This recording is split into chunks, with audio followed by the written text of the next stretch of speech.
जय हिंद दोस्तों, कैसे हैं आप सभी? कि आप सभी बहुत अच्छे होंगे और अपने जीवन में कुछ नया और बेहतर करने का प्रयास भी जरूर कर रहे होंगे। तो दोस्तों, आइए स्टार्ट करते हैं अपनी आज की क्लास। और ये क्लास बहुत ही इंटरेस्टिंग होगी और आपको पता ही है कि आप कोई सा भी एग्जाम दे रहे हो वनडे, उस सभी के लिए क्लास बहुत ज़्यादा महत्वपूर्ण होने वाली है और आपको डायरेक्ट ऐसे ही क्वेश्चन पेपर में देखने के लिए भी मिलते हैं। तो यहाँ पर ये क्लास आपके लिए बेनिफिशियल है। इसको ज़्यादा से ज़्यादा लाइक कमेंट शेयर कीजिएगा और साथ ही साथ सब्सक्राइब भी कीजिएगा चैनल को। और इस क्लास का जो उद्देश्य है वो यही है कि आपको पेपर में कोई भी परेशानी ना हो और आप अच्छे से जितने भी क्वेश्चन हैं उनको सॉल्व कर पाएँ। तो ये सीरीज़ आप सभी के लिए बहुत ही ज़्यादा अच्छी रहेगी। तो आप कितनी अच्छी रहेगी ये आप खुद एनालाइज करेंगे जब आप इन क्लासेस को देखेंगे और एग्जाम में बैठेंगे। क्लियर? चलिए तो स्टार्ट करते हैं अपनी क्लास को क्वेश्चन नंबर 1 के साथ। क्वेश्चन नंबर 1 हमें यहाँ पर दिया है, बुद्ध की पूर्व जन्म की कहानी किसमें वर्णित है? देखिए, भगवान बुद्ध जिन्हें कहा जाता है, जो कि बौद्ध धर्म से संबंधित है, इनके पूर्व जन्म की कहानियां वर्णित हैं जातक कथाओं में। कथा वस्तु भी इन्हीं से रिलेटेड एक पुस्तक है। इन्हीं हीनयान, जो इसमें था हीनयान, हीनयान से संबंधित है कथा वस्तु। जबकि बुद्ध के पूर्व जन्म की कहानियां जातक कथाओं में वर्णित है। अर्थशास्त्र की अगर बात करें तो ये चाणक्य या फिर विष्णुगुप्त भी इन्हीं को कहा जाता था और इन्हीं का नाम था कौटिल्य। इनके द्वारा लिखित एक पुस्तक है जिसका नाम है अर्थशास्त्र, और ये अर्थशास्त्र राजनीति से संबंधित एक पुस्तक है। वहीं राजतरंगिणी की अगर बात करें तो ये लिखी गई थी कल्हड़ के द्वारा, और कल्हड़ के द्वारा लिखी गई राजतरंगिणी ये इतिहास की पहली ऐसी पुस्तक है जिसमें इतिहास को क्रमबद्ध तरीके से लिखने का प्रयास किया गया है। तो क्रमबद्ध तरीके से लिखी गई पहली पुस्तक कौन सी है? राजतरंगिणी, जिसके लेखक हैं कल्हड़। नेक्स्ट क्वेश्चन पर बढ़ते हैं। शतपथ और तैत्तिरीय किसके ब्राह्मण ग्रंथ है? देखिए, शतपथ और तैत्तिरीय ये किसके ब्राह्मण ग्रंथ हैं? आपसे ब्राह्मण ग्रंथ भी पूछे जाते हैं। जैसे कि ऋग्वेद की अगर बात की जाए तो ऋग्वेद के दो ब्राह्मण ग्रंथ जो मेन आपसे पूछे जाते हैं, एक तो है ऐत्रेय और दूसरा है कौशिकिते। तो ऐत्रेय और कौशिकिते ये दोनों हैं ऋग्वेद के। शतपथ और तैत्तिरीय की यहाँ पूछा गया तो ये दोनों यजुर्वेद के ब्राह्मण ग्रंथ हैं। सामवेद की अगर बात की जाए तो सामवेद के हैं पंचविश और षड्विश। तो पंचविश और षड्विश ये किसके हैं? सामवेद के हैं। और अथर्ववेद का एक ही ब्राह्मण ग्रंथ है जिसका नाम है गौपथ। तो गौपथ पूछा जाता है किसका ब्राह्मण ग्रंथ है, तो ये है अथर्ववेद का।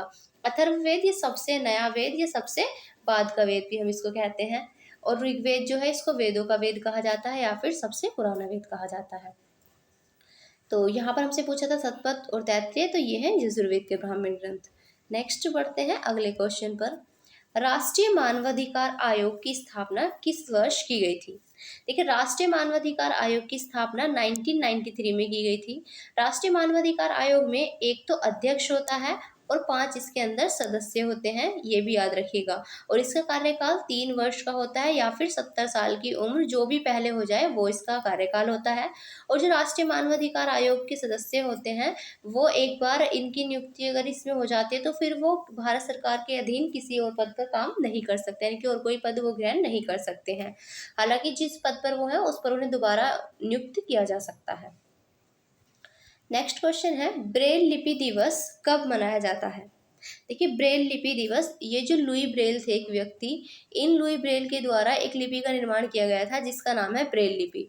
तो ब्रेल लिपि दिवस इन्हीं की याद में मनाया जाता है और ये मनाया जाता है 4 जनवरी को। देखिए, इसमें क्या होता है, जो लोग नहीं देख पाते हैं ये लिपि उनके लिए कारगर है। इसमें 6 बिंदु होते हैं और 6 बिंदुओं के माध्यम से जो है ये पढ़ी जाती है पुस्तक। तो इसी को कहा जाता है ब्रेल लिपि। आपसे ये पूछा जाता है इसमें कितने बिंदु होते हैं, तो 6 बिंदु होते हैं, याद रखिए। नेक्स्ट क्वेश्चन है हमारे सामने, इतिहास का पिता किसे कहा जाता है? तो फादर ऑफ हिस्ट्री के नाम से किसे जाना जाता है? तो हेरोडोट्स की अगर बात करें तो हेरोडोट्स को इतिहास का पिता कहा जाता है। वहीं इरेटोस्थेनीज की अगर बात की जाए तो इनको भूगोल का पिता कहा जाता है, फादर ऑफ ज्योग्राफी। और यहीं पर अगर अरस्तु की बात की जाए तो इन्हें जीव विज्ञान का जनक कहा जाता है। जीव विज्ञान का जनक भी इसको कहा जाता है, अरस्तु को कहा जाता है। नेक्स्ट क्वेश्चन की ओर बढ़ते हैं। नेक्स्ट क्वेश्चन हमसे पूछा है, नेचुरल हिस्ट्री पुस्तक के लेखक कौन है? देखिए, यहाँ पर नेचुरल हिस्ट्री पुस्तक के बारे में हमसे पूछा गया है, लेकिन सबसे पहले मैगस्थनीज के द्वारा लिखी गई थी एक पुस्तक इंडिका। ये आपसे बहुत पूछी जाती है कि इंडिका किसके द्वारा लिखी गई है, इंडिका के लेखक कौन है? तो इंडिका, जो कि हमें मौर्य वंश के बारे में जानकारी देती है, ये लिखी गई थी मैगस्थनीज के द्वारा। इसी के साथ अगर हम यहाँ पर बात करें टोलमी की, देखिए टोलमी जो है इन्होंने जो दूसरी शताब्दी में भारत का भूगोल नाम की पुस्तक लिखी गई थी टोलमी के द्वारा। तो भारत का भूगोल नाम की जो बुक लिखी गई थी वो किसने लिखी थी? टोलमी ने। अगर यहाँ पर बात की जाए प्लिनी की, तो प्लिनी ने ही लिखी थी नेचुरल हिस्ट्री। तो नेचुरल हिस्ट्री पुस्तक के लेखक कौन है? प्लिनी है। हेरोडोटस अभी हमने देखा, इन्हें क्या कहा जाता है? इतिहास का पिता कहा जाता है। और इनके द्वारा लिखी गई पुस्तक थी हिस्टोरिका, जो आपसे पूछी भी जाती है पेपर में।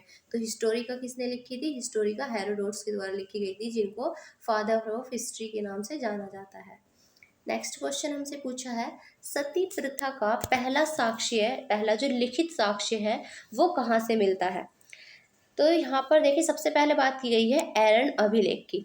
तो ये एरन अभिलेख वही अभिलेख है जिससे हमें सती प्रथा का सबसे पहला लिखित साक्ष्य मिलता है। कहाँ से? एरन अभिलेख से मिलता है। वहीं यहाँ पर अगर हम बात करें हाथी गुम्फा अभिलेख की, तो हाथी गुम्फा अभिलेख वो अभिलेख है जिसमें सबसे पहले भारतवर्ष का जिक्र किया गया है। तो भारतवर्ष का सबसे पहला जिक्र किया गया है हाथी गुम्फा अभिलेख में। वहीं अगर सोहोगोरा अभिलेख की बात करें, तो सोहोगोरा अभिलेख के अंदर ये सबसे पहले दुर्भिक्ष के बारे में जो जानकारी देने वाला अभिलेख है वो सोहोगोरा अभिलेख है। वहीं ये जो भीतरी अभिलेख है, आपसे बहुत पूछा जाता है पेपर में कि भीतरी अभिलेख किससे संबंधित है। तो यहाँ पर अगर हम भीतरी अभिलेख की बात करें तो ये स्कंदगुप्त से संबंधित है, और इसी से हमें जानकारी मिलती है हूण आक्रमण की भी। तो हूण आक्रमण की जानकारी हमें कहाँ से मिलती है? भीतरी स्तंभलेख से मिलती है। यहाँ पर पूछा था सती प्रथा का पहला लिखित साक्ष्य, तो एरन अभिलेख यहाँ पर सही जवाब होगा। नेक्स्ट क्वेश्चन हमसे पूछा है, किताब उल हिंद, जिसको भारत की खोज कहते हैं हिंदी में, या इस किताब उल हिंद को ही हम एक नाम से और जानते हैं, इसी को तहकीक ए हिंद भी कहा जाता है। तो तहकीक ए हिंद या फिर किताब उल हिंद, जिसका हिंदी में अनुवाद है भारत की खोज, ये पुस्तक लिखी गई थी अलबरूनी के द्वारा। तो अलबरूनी के द्वारा तहकीक ए हिंद बुक लिखी गई थी।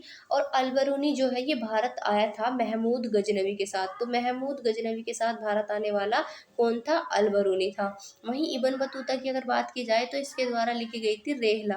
रेहला किसने लिखी थी? रेहला लिखी थी इब्न बतूता ने। क्लियर है?